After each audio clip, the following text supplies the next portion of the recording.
everyone.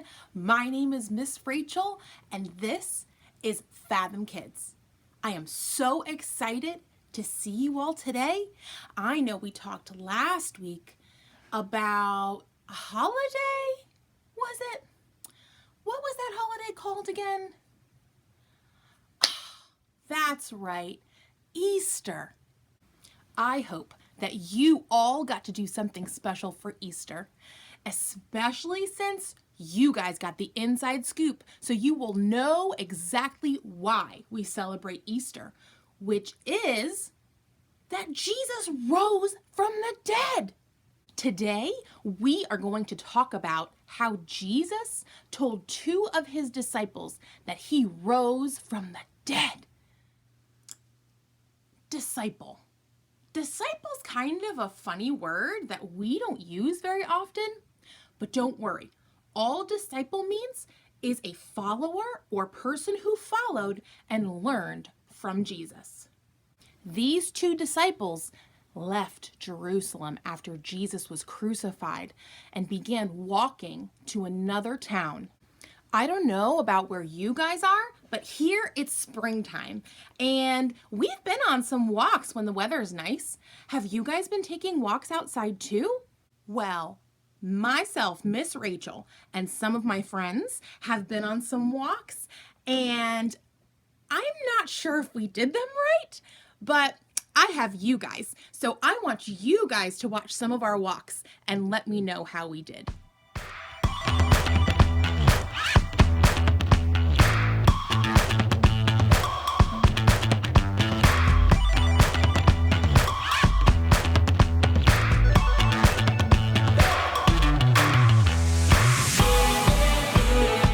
Very nice arm movement. I love it. I love the hair.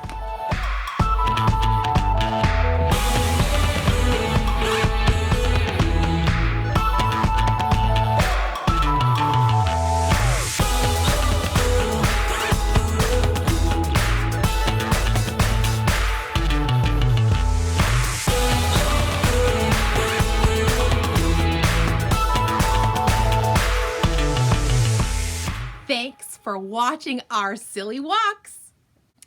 You know what else is silly?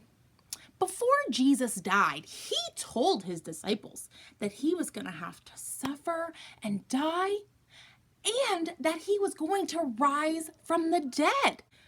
But the disciples either didn't hear or didn't want to hear what Jesus said. So when Jesus died, they were devastated. And when he rose from the dead, they were shocked. Well, you and I both know that Jesus did rise from the dead. And after he did, he came to see these two disciples and teach them a special lesson that we're going to watch right now.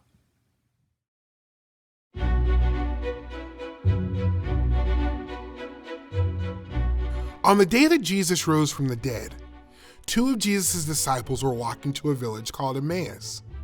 The two disciples were talking about everything that had happened. As they talked, Jesus came and began to walk with them, but the disciples did not recognize him. Jesus asked the disciples, "What are you talking about?"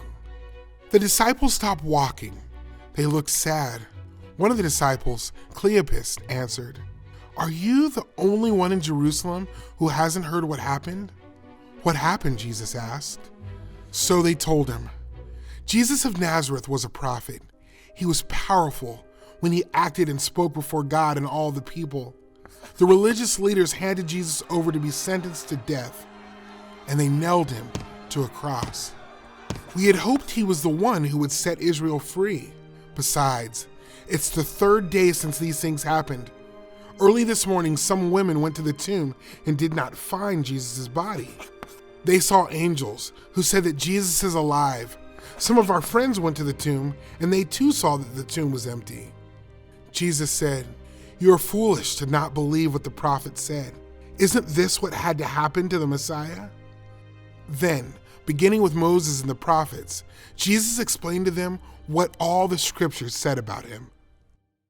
Jesus and the two disciples arrived at Emmaus, and they asked Jesus to stay with them. So Jesus joined them at the dinner table. He took the bread, thanked God for it, and broke it into pieces. Then he gave the pieces to the disciples. Right away, the men recognized Jesus, but Jesus immediately disappeared from their sight. The two disciples thought about their walk to Emmaus.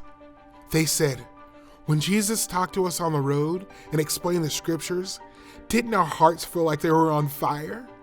The disciples immediately left Emmaus and went back to Jerusalem. They found Jesus' 11 disciples and others who gathered with them. They told them what had happened. They said, "Simon saw Jesus too. Jesus is alive." The whole Bible is about Jesus. When Adam and Eve sinned, God began working out his plan to send Jesus to rescue people from sin. All of the Old Testament points forward to Jesus' life, death, and resurrection, the time when Jesus would bring God's promised salvation for sinners. Jesus rose again and came to these disciples to make sure they knew that the whole Bible points to Jesus. Before Jesus died, he told his disciples that he would have to suffer and die, but also that he would rise again. If the disciples had listened to Jesus, I think they still would have been sad when Jesus died, but they would have known that the resurrection was coming and that God's rescue plan was in place and everything was happening the way it was supposed to happen. Listening to Jesus and trusting in him could have protected the disciples when things got really tough. You know what? The same is true for us. We can learn more about God's plan by learning about God's word. We can watch Bible stories or even read them for ourselves. And we can learn to trust God by talking to him. We can pray to God every day, and we can tell him about our lives and ask for help. So that helps us when things get rough to remember that God always has a plan. Romans 8:28 says, "And we know that in all things God works for the good of those who love him, who have been called according to his purpose." God has called all of us to be a part of his plan. So I encourage you this week to learn a little bit more about God. Read a Bible story, watch a Bible story. You could even ask the grown-ups in your life if you have questions about God or the Bible. And I really encourage you to pray. Pick a time once a day that you can take a minute and stop and tell God about your day, tell God about what you're feeling, and ask him for help. You know what you can do too? You can use that opportunity to thank him for some of the things that are good in your life. And if you want me to answer one of your questions about God, all you need to do is ask a grown-up to help you. Go to the Fathom Church page on Facebook and send us a message, and we'll get back to you. Thank you for joining us today. I hope that you guys have some silly walks of your own this week, and I can't wait to see you next week for more Fathom Kids. Take care, guys.